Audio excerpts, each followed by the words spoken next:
வேதம் சொல்லுகிறது, நீயும் அநேகம் ஜாதிகளுக்கு கடன் கொடுப்பாய், கடன் வாங்காதிருப்பாய். அல்லேலூயா.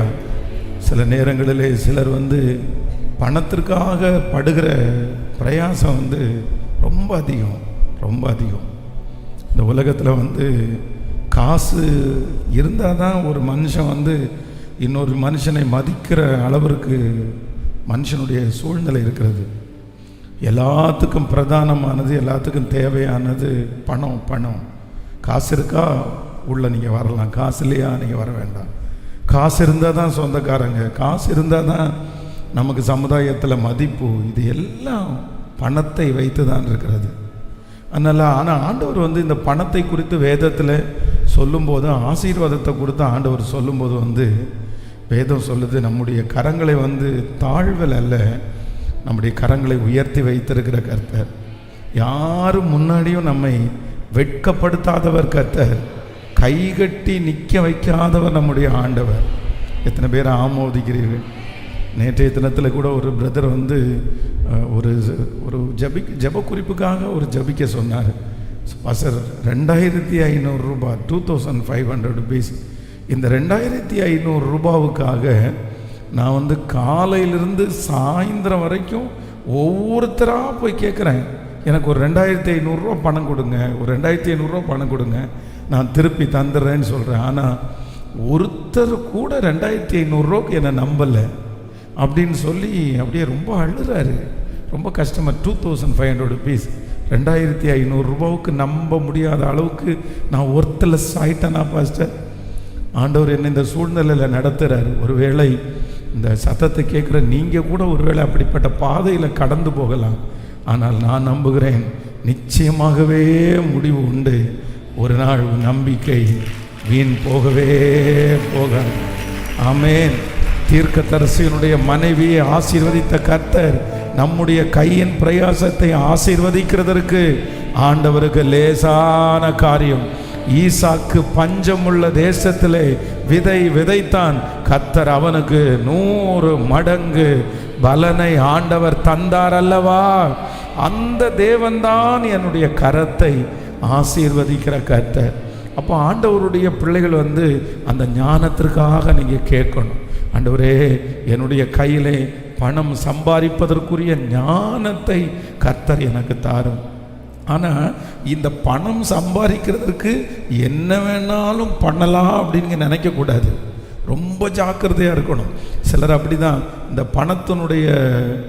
பணத்தினுடைய பிரச்சனை அதிகமாக இருக்கிறதுனால யார் பணத்தை எப்படி சம்பாதிக்க சொன்னாலும், இல்லை இந்த மாதிரி உனக்கு பணம் கிடைக்கும், இந்த மாதிரி உனக்கு வசதி உண்டாகும் அப்படின்னு சொன்னால் உடனே நிறைய பேர் நம்பி அதை துணிகரமாக இறங்கிறாங்க. ஏன்னா அந்த அளவிற்கு பண நெருக்கடி அவர்களுக்கு இருக்குது. அந்த பண நெருக்கடியின் காரணமாக அவங்க உடனே அதற்கு ஆமான்னு சொல்லிடுறாங்க. இல்லை, ஒன்று நீங்கள் நினைத்து கொள்ளுங்கள், எவ்வளவு கஷ்டமாக இருந்தாலும், எவ்வளவு உங்களுக்கு தாங்க முடியாத நெருக்கமாக இருந்தாலும், பணத்தை உங்கள் கையில் கொண்டு தரும்போது நீங்கள் ரொம்ப ஜாக்கிரதையாய் கையாளணும். நீங்கள் ரொம்ப ஜாக்கிரதையாய் அதை வாங்கணும். ஐயோ இவ்வளவு நெருக்கத்தில் கர்த்தர் தான் இந்த வழியை திறக்கிறாரு, ஆண்டவர் தான் இந்த வழியை திறக்கிறாரு, இல்லைன்னா இந்த மனுஷன் இப்படி வந்திருப்பானா, இல்லைன்னா இந்த கடன் கொடுக்கறதுக்கு இப்படி வந்திருப்பாங்களா அப்படின்னு உடனே நீங்கள் தப்பு கணக்கு போட்டுறவே கூடாது. நிறைய ஆண்டவருடைய பிள்ளைகள் இந்த பண விஷயத்திலிருந்து வெளியே வர முடியாமல் ரொம்ப கஷ்டப்படுவதற்கு காரணம் என்ன தெரியுமா? அந்த பண நெருக்கடியான நேரத்தில் யாராவது ஒருத்தர் கொண்டு போய் சிக்க வச்சிடறாங்க. ஆனால் இவங்க என்ன நினைக்கிறாங்க அப்படின்னு சொன்னால், இது ஆண்டவராக ஏற்படுத்தினது கிடையாது. பாருங்கள், சமீபத்தில் ஒரு 2-3 ஆண்டுகளுக்கு முன்பாக ஒரு ரொம்ப அழகான ஒரு குடும்பம், ஒரு கணவன் ஒரு மனைவி, இளம் குடும்பம். அப்படின்னா ஒரு 32 வயசு இருக்கும்னு வச்சுங்களேன். அப்போ தான் கல்யாணமாகி 2 குழந்தைகளும் பார்த்தீங்க அப்படின்னு சொன்னால் ரொம்ப பச்சை குழந்தைகளை போல் இருக்கிறாங்க. ஆனால் அந்த வீட்டில் பயங்கரமான நெருக்கம். அவருக்கு சரியான வேலை எதுவுமே இல்லை. இந்த வேலை இல்லாதனால இந்த வீட்டில் இருக்கிற சிஸ்டர் பக்கத்து வீட்டில் டிவி பார்க்குறதுக்காக போகிறது வழக்கம். இந்த டிவி பார்த்துட்டு இருக்கும்போது அந்த வீட்டில் இருக்கிற ஒரு லேடி சொல்கிறாங்க, நீ பணத்துக்கு இவ்வளோ கஷ்டப்படுறியே, பணம் சம்பாதிக்கிறதுக்கு என்கிட்ட ஒரு நல்ல வழி இருக்குது, நீ செய்கிறியா அப்படின்னு. என்ன அப்படின்னு கேட்டால், அது ஒன்றும் இல்லை, உன்னுடைய வயிற்றில் இருக்கிற அந்த பெருங்கரன்சியான அந்த கருமுட்டை இருக்குது பாருங்கள், இதை நீ எதுவுமே இல்லை, ஒரு சின்ன ஸ்பூன் மாதிரி ஒன்று உள்ளே அப்ளை பண்ணி அந்த கருமுட்டையை மட்டும் தனியாக எடுத்துருவாங்க. அந்த கருமுட்டையை நீ கொண்டு போய் நீ வித்துட்ட அப்படின்னு சொன்னால் அதில் உனக்கு லட்சக்கணக்கான பணம் கிடைக்கும். அதே போல் இந்த கருமுட்டை ஒவ்வொரு டைமு தான் உருவாகும், சில மாதங்களுக்கு ஒரு டைம் தான் உற்பத்தி ஆகும். இவங்க ஒரு டைம் ஃபஸ்ட் டைம் கொண்டு போய் கொடுத்தாங்க, அவங்களுக்கு கை நிறைய பணம் கிடச்சிருச்சு. உடனே அடுத்த டைம் கொடுத்தாங்க. இப்படியே தங்களுக்கு அது உருவாகும் போதெல்லாம் கொண்டு போய் கொடுக்க ஆரம்பிச்சிட்டாங்க. ஆனால் என்னென்னா, இந்த கொடுக்க போகிற இடத்துல அவங்க உள்ளே விட்டு அந்த கருமுட்டையை எடுக்கும்போது உடஞ்ச சிலதை சரியாக க்ளீன் பண்ணணும். அதை க்ளீன் பண்ணலைன்னா அது ஒரு டிஷ்யூ மாதிரி இருந்து அது ஒரு பெரிய பாதிப்பை பின்பாக உண்டு பண்ணும். இவங்களுக்கு அந்த டிஷ்யூ மாதிரி ஒன்று வயிற்றுக்குள்ளே இருந்து அது ஒரு கேன்சராக மாறி இன்றைக்கு பார்த்தீங்க அப்படின்னு சொன்னால் கேரளாவில் கேன்சருக்கான ட்ரீட்மெண்ட் எடுத்துகிட்டு இருக்கிறார்கள். எப்படி இந்த கேன்சர் வந்துச்சு, எப்படி உங்களுக்கு இந்த வியாதி அப்படின்னு செக் பண்ணி பார்த்தா அவங்க இந்த கருமுட்டை எடுக்கும்போது சரியாக க்ளீன் பண்ணாமல் அந்த அசுத்தம் எல்லாம் இருந்து அது கேன்சராக மாறிடுச்சு. அப்போது ஆண்டவருடைய பிள்ளைகளை ஒன்று நினைத்து கொள்ளுங்கள், நம்முடைய வாழ்க்கையிலே பணத்திற்காக கஷ்டப்படும் போது யார் நமக்கு பணத்தை கொடுக்குறேன்னு சொன்னாலும் ஆண்டவருடைய பிள்ளைகள் உடனே அதை வாங்கிட முடியாது. உடனே அந்த கடனில் போய் உடனே விழுந்துட முடியாது, உடனே விழக்கூடாது, ரொம்ப ஜாக்கிரதையாக இருக்கணும். நீ அந்த உதவி ஆண்டவரால் அனுப்புகிற உதவின்னு நீங்கள் சொல்கிறீங்கல்ல, அதே பிசாசினால் அனுப்பப்படுகிற உதவியாக இருந்தால், அது சத்துருவினால் அனுப்பப்படுகிற உதவியாக இருந்தால், உங்களை விழ தள்ளுவதற்கான உதவியாக இருந்தால் நீங்கள் என்ன பண்ணுவீங்க? ரொம்ப ஜாக்கிரதையாக இருக்கணும். பாருங்கள், இது ஒரு சம்பவம் 2 சம்பவம் இல்லை. ஒரு கடந்த நாட்களிலே ஒரு 60 வயதான ஒரு தாயார் கடன் பிரச்சனையோடு வந்தாங்க. ஆனால் அவங்க ஓப்பனாக ஃபஸ்ட்டு சொல்லலை. ஆனால் ஜெபம் பண்ணுறதுக்கு நான் இந்த கடன் பிரச்சனைனால் பண தேவையினால் எத்தனையோ நான் இழந்துட்டேன் பாஸ்டர் அப்படின்னு சொன்னவங்க கடைசியில் என்ன சொல்கிறாங்க தெரியுமா? தன்னுடைய கணவனுக்கே தெரியாமல் ஒரு கிட்னியை கொண்டு போய் வித்துட்டாங்க. இது வேற எங்கும் தூரத்தில் இல்லை, நீங்கள் நினைக்கிற மாதிரி வேற எங்கேயும் தூரத்தில் கிடையாது. என்னுடைய கண்ணுக்கு முன்னாடி எனக்கு தெரிந்த ஒரு தாயார் சொன்ன வார்த்தை, பணத்தை தெரியாமல் கடன் வாங்கி கடன் ரொம்ப பெருசாகி தன்னுடைய கணவனாருக்கு அதை சொல்லவே முடியாமல் அந்த கடனை அடைப்பதற்காக சொல்கிறாங்க, இப்போ ஒரு கிட்னியோடு தான் வாழ்ந்துட்டு இருக்கிறேன், என் கணவனுக்கே தெரியாமல் 4 வருஷமாக ஒரு கிட்னியோடு தான் நான் வாழ்ந்துட்டு இருக்கிறேன், வித்துட்டேன். ஆனால் அந்த கிட்னியை விற்று பணத்தை எடுத்து கடன் அடைச்சதுக்கு அப்புறம் கூட இன்றைக்கு வரைக்கும் உங்களுக்கு கடனில் இருந்து உங்களால் வெளியே வர முடியல. அப்போ நிறைய தேவனுடைய பிள்ளைகளை ஒன்று நினைத்து கொள்ளுங்கள், நம்ம இந்த பணத்தை போய் இங்கே வாங்கி இந்த பணத்தை போய் இங்கே வாங்கி கடனை அடைக்கணும்னு நினைக்கிறதுனால கடன் அடைஞ்சிடாது. நான் நம்புகிறேன், நம்முடைய கடனை அடைக்க பண்ண வழி செய்கிறவர் யார் அப்படின்னா கர்த்தர் நமக்கு வழி செய்கிறவர். ஸோ ஆண்டவரிடத்துல தான் ஒரு தேவனுடைய பிள்ளை நிற்கணும். அப்போது தீர்க்கதரிசியினுடைய மனைவி கடனை அடைப்பதற்கு எங்கேயும் போகலை, நேர கர்த்தரிடத்துல போகும்போது ஆண்டவர் வாக்கு கொடுக்கிறார், உன் கையே நான் ஆசீர்வதிப்பேன், உன் தொழிலையே நான் ஆசீர்வதிப்பேன், உன்னுடைய கரத்தில் இருக்கிற எண்ணெயை நான் பிளஸ் பண்ணுவேன். அந்த ஆசீர்வாதத்தை கர்த்தர் தந்து அந்த கடனை அடைக்கும்படியாய் ஆண்டவர் உதவி செய்தார். அப்போ கடனை அடைப்பதற்கு இன்னொருத்தருடைய கையே அல்ல, இல்லையென்றால் இன்னொரு கடனை அல்ல, என்னுடைய கடனை அடைப்பதற்கு கர்த்தர் யாரை ஆசீர்வதிக்கணும்னா என் கையை ஆண்டவர் ஆசீர்வதிக்கணும், எனக்கு உள்ளதை கர்த்தர் ஆசீர்வதிக்கணும், என்னுடைய வருமானத்தை ஆண்டவர் ஆசீர்வதிக்கணும், எனக்கு கொடுக்கப்பட்டிருக்கிற பொருள் நல்ல விலைக்கு விற்கிறதுக்கு ஆண்டவர் உதவி செய்யணும். ஒரு தேவனுடைய பிள்ளை அப்படிதான் நீங்கள் ஜெபிக்கணும். பணத்திற்காக நீங்கள் போகிற வழி ரொம்ப கவனமாக இருக்கணும். பணம் சம்பாதிக்கணுன்றதுக்காக தப்பான ஒரு பாதையை நீங்கள் சூஸ் பண்ணிட்டீங்கன்னா நீங்கள் சம்பாதிக்கிற பணத்தை உங்களால் கண்டிப்பாக சமாதானமாய் அனுபவிக்க முடியாது, சந்தோஷமாய் அனுபவிக்க முடியாது. பிசாசுனுடைய பெரிய டார்கெட்டே அதுதான். அதை நான் உங்களுக்கு சொல்லியிருக்கிறேன். 8th ஸ்டாண்டர்ட் படிக்கிறேன், 8ஆம் வகுப்பு படிக்கிறேன். 8ஆம் வகுப்பு படிக்கும்போது, இது உங்களுக்கு தெரியும்னு நினைக்கிறேன், 8ஆம் வகுப்பு படிக்கும்போது என்னுடைய வீட்டில் இருந்த வறுமை உச்சகட்டமான வறுமை. 8th ஸ்டாண்டர்ட் படிக்கும்போது என் கூட படிக்கிற பிள்ளைங்க நிறைய பேர் மத்தியானம் டிஃபன் பாக்ஸில் சாப்பாடு எடுத்துகிட்டு வருவாங்க. அவங்க சில பசங்க மதியானம் வெளியே போய் கடையில் போய் பரோட்டா வாங்கி சாப்பிடுவாங்க. அந்த அளவுக்கு அவங்களுடைய கையில் காசு இருக்கும். ஆனால் 8th 9th 10th நான் படிக்கும்போது சத்துணவு உணவை ஒரு 4th ஸ்டாண்டர்ட் வரைக்கும் பிள்ளைங்க தான் நிற்பாங்க. ஆனால் நான் அவ்வளோ அந்த லைன்லேயே ஹைட்டான பையன் நான் தான் நிற்பேன். வரிசையாக நின்று சத்துணவு சாப்பாடு வாங்கி சாப்பிடுவேன். அந்த நிலைமை இருந்துச்சு. அப்போ அவ்வளோ கஷ்டம். ஆனால் அந்த டைம் ஒரு வெட்னரி டாக்டர் அப்படின்னு எங்கள் வீட்டில் மாடு வளர்த்துனாங்க எங்கள் அம்மா. அந்த மாடை கொண்டு போய் அந்த டெஸ்ட் பண்ணுறதுக்கு செக் பண்ணுறதுக்கு போவாங்க. அப்போ ஒரு நாள் என்னையும் கூட்டிகிட்டு போனாங்க. என்னை கூட்டிகிட்டு போகும்போது அந்த வெட்னரி டாக்டர் பார்த்தீங்க அப்படின்னு சொன்னால் இந்த சுயமுணர்ச்சி காரணாய் அப்படின்னா ஹோமோசெக்சுவலில் அந்த மனுஷன் அடிமையாக இருந்திருக்கிறார். சின்ன பிள்ளைகளை பார்த்தா, சின்ன பசங்களை பார்த்தா அவர்களோட தப்பு பண்ணணும்னு அவர் நினைப்பார் போல். அந்த மாதிரி ஒரு ஸ்பிரிட்டு. எதுவுமே தெரியாது எனக்கு. இவர் மாடை செக் பண்ணிவிட்டு ஆஃபீஸ் ரூமுக்குள்ளே வர சொல்லி என்னை நான் அந்த ஆஃபீஸ் ரூமில் அவர் உட்காண்டிருக்கார், நான் நின்றுட்டுருக்கிறேன். அவர் கையை தொடுறாரு, நெஞ்சை தொடுறாரு. எனக்கு ரொம்ப வித்தியாசமாக இருக்குது. இல்லை, இவருடைய பாசம் ரொம்ப தப்பான பாசமாக இருக்குது, சரியான பாசமாக இல்லையே அப்படின்னு. உடனே அவருடைய டேபிளில் இருந்து ஒரு 5 ரூபாய் எடுத்து என்னுடைய கையில் வைக்கிறாரு. கையில் வச்சு என்ன சொல்கிறார் அப்படின்னு சொன்னால், டெய்லி ஸ்கூல் முடிச்சுட்டு சாயந்தரமானா நீ இங்கே வா, உனக்கு நீ வந்துட்டு அப்படின்னா உனக்கு டெய்லி நான் 5 ரூபா தர்றேன் அப்படின்னு சொல்கிறாரு. அன்னைக்கு 5 ரூபா அப்படின்றது எனக்கு ஒரு மிகப்பெரிய பணம், மிகப்பெரிய பணம். 20 காசு 10 காசு அப்போ இருந்துச்சு.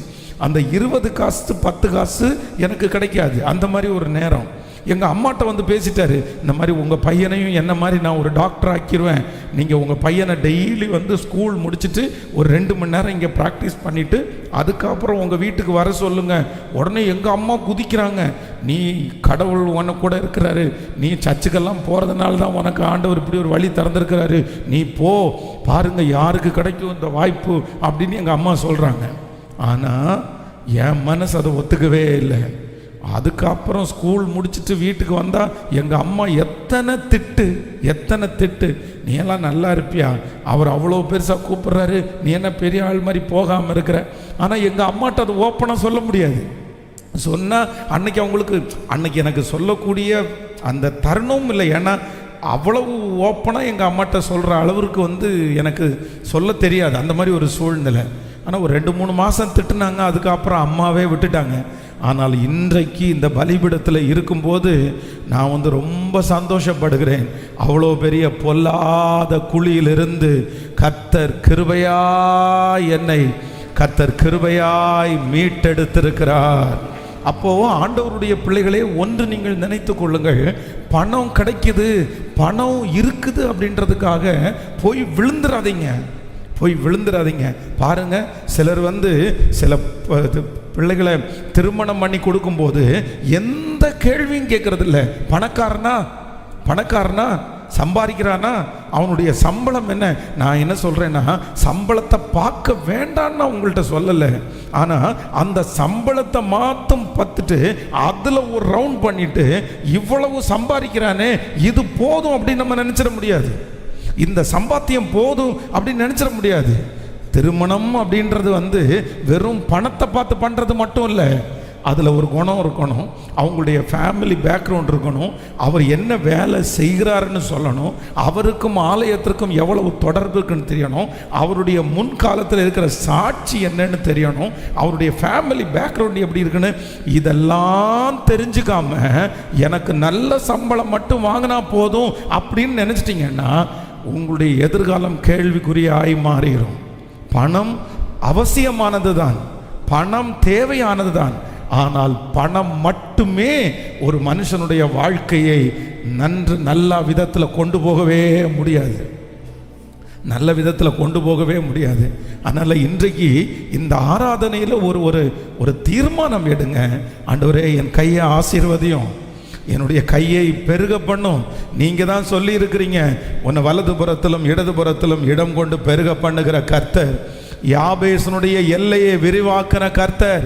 யாபேஸ் ரொம்ப ஒரு கீழ் மட்டத்தில் இருந்தான், கர்த்தர் அவனை அதிகாரியாய் மாற்றினார். ஆனால் என் தேவன் நினைத்தால் உங்களை ஆசீர்வதிக்க முடியும். ஹல்லேலூயா. உங்களுடைய கைகளை ஆசீர்வதிக்க முடியும், உங்களுடைய பொத்தலான பைகளை மாற்ற முடியும், உங்களுடைய கடன்களை மாற்றுவதற்கு கர்த்தர் வல்லவராய் இருக்கிறார். எத்தனை பேர் ஆமோதிக்கிறீர்கள்? சேர்ந்த அந்த வரியை மட்டும் பாட போகிறோம். ஆண்டவரே, என்னுடைய கடனை அடைப்பதற்கு, என்னுடைய கடனிலிருந்து என்னை வெளியே கொண்டு வருவதற்கு என் கர்த்தர் வல்லவராக இருக்கிறார்.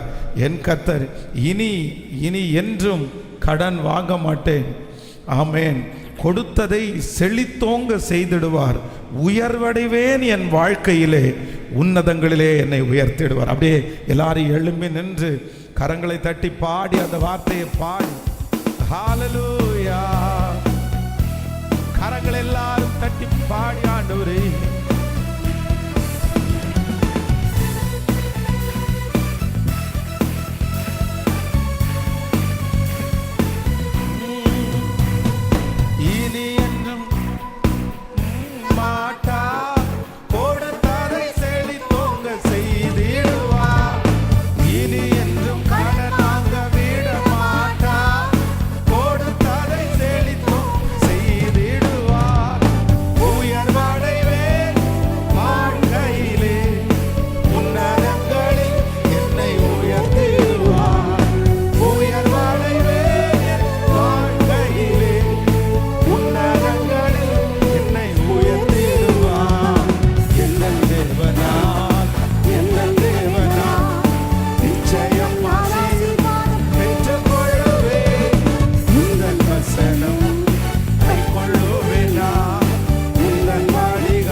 செலுத்தி ஹல்லேலூயா ஹல்லேலூயா ஹல்லேலூயா. எந்தன் தேவனால் நிச்சயம் நான் ஆசீர்வாதம் பெற்றுக்கொள்ளுவேன். உந்தன் வசனம் கை கொள்ளுவேன் நான். உந்தன் வழிகளில் நான் நடந்திடுவேன். நல்லவர் ஆண்டவரே, நல்லவர். என் கைகளை போருக்கும் என் விரல்களை யுத்தத்திற்கும் படிப்பிக்கிற கன்மலையான கர்த்தர், என் கைகளை ஆசீர்வதிக்கிற கர்த்தர், நீயோ அநேகம் ஜாதிகளுக்கு கடன் கொடுப்பாய், கடன் வாங்காதிருப்பாய் என்று வாக்கு கொடுத்த எங்கள் மகா பெரிய தேவன், முழு இதயத்தோடு கர்த்தரை நீ நடத்தி வந்த பாதைகளுக்காக நன்றி. நீ நடத்தி வந்த பாதைகளுக்காக நன்றி. நான் கண்களை ஏறெடுப்பேன், வானத்திற்கும் பூமிக்கும் சொந்தக்காரராய் இருக்கிற கர்த்தருக்கு நேராய் என் கண்களை ஏறெடுப்பேன். அவர் நிச்சயம் என்னை நடத்துவார், என்னை வனாந்தரமான இடத்திலே நடத்துவார், அநேகருக்கு முன்பாக என்னை வெற்றி அடைய செய்வார். நம்புறவங்க ஆண்டவரை பார்த்து நீ நல்லவர்.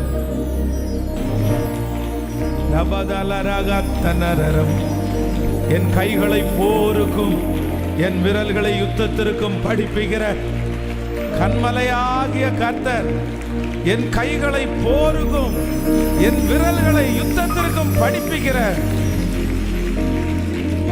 ஹல்லேலூயா. நீங்களும் நானும் ஆராதிக்கிற தேவன், வேதம் சொல்லுகிறது, என்னை பழக்குவிக்கிற தேவன், என்னை பழக்குவிக்கிற தேவன். இந்த ஆராதனை வேளையிலே நம்மத்திலே அசைவாடுகிற ஆண்டவர் என்னை பழக்குவிக்கிற ஒரு தேவனாய், என்னை பழக்குவிக்கிற ஒரு தேவனாய் அவர் வாக்கு கொடுக்கிறார். உனக்கு தெரியாததை நான் போதிப்பேன், உனக்கு அறியாததை நான் கற்றுக் கொடுப்பேன், உனக்கு ஞான குறைவானதை உனக்கு நான் தருவேன். யார் உங்களை பார்த்து பேதேன்னு சொன்னாங்களோ, யார் உங்களை பார்த்து ஒன்றும் தெரியாதுன்னு சொன்னாங்களோ, யாருக்கு முன்னாடி உங்களை ஒரு சரியான ஒரு பொருட்டாவே எடுக்காம அவர்கள் தூர தூக்கி தள்ளினாங்களோ, கர்த்தர் இன்னைக்கு வாக்கு கொடுக்கிறார், பிரயோஜனமானவைகளை நான் உனக்கு போதித்து உன்னை நடத்த வேண்டிய வழியிலே உன்னை நடத்துகிற கர்த்தர் அவர் வாக்கு கொடுக்கிறார். ஹல்லேலூயா, ஹல்லேலூயா. நான் உங்களுக்கு சொல்லி தருவேன்னு ஆண்டவர் சொல்றாரு, கற்று தருவேன்னு ஆண்டவர் சொல்றாரு. எந்த இடத்துல நீங்கள் பேதைகளாய் நின்று கொண்டிருக்கிறீர்களோ, எந்த இடத்துல எனக்கு இந்த குடும்பத்தை நடத்த தெரியல, எனக்கு இந்த வேலையை செய்ய தெரியல அப்படின்னு எந்தெந்த இடத்துலெல்லாம் நீங்கள் அப்படி நின்று கொண்டிருக்கிறீங்களோ, அங்கெல்லாம் கர்த்தர் வந்து உங்களுக்கு வாக்கு கொடுக்கிறார். நான் உன்னை பழக்குவிக்கிற தேவன். ஆடுகளுக்கு பின்பாக போய்க் கொண்டிருந்த தாவீதை பார்த்து சொல்லுகிறார், உன் கைகளை போருக்கு உன் விரல்களை யுத்தத்திற்கு படிப்பிக்கிற கண்மலையாகிய கர்த்தர் இந்த ஆராதனை வேளையிலே என் மத்தியிலே வந்திருக்கிற தேவன் என் கைகளை போருக்கும் என் விரல்களை யுத்தத்திற்கும் படிப்பிக்கிற. நல்ல கரங்களை தட்டி முழு இருதயத்தோடு ஓ ஹல்லேலூயா, ஹல்லேலூயா.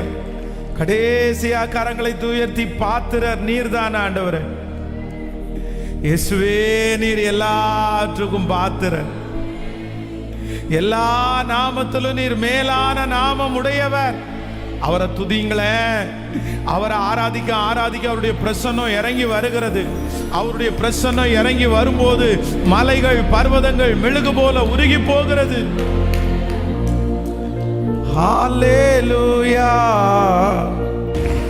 என் கைகளை போருக்கும் என் விரல்களை யுத்தத்திற்கும் படிப்பிக்கிற கண்மலையாகிய கர்த்தர், கண்மலையாகிய கர்த்தர் இந்த ஆராதனையிலே மகிமைப்பட்டதற்காக நன்றி.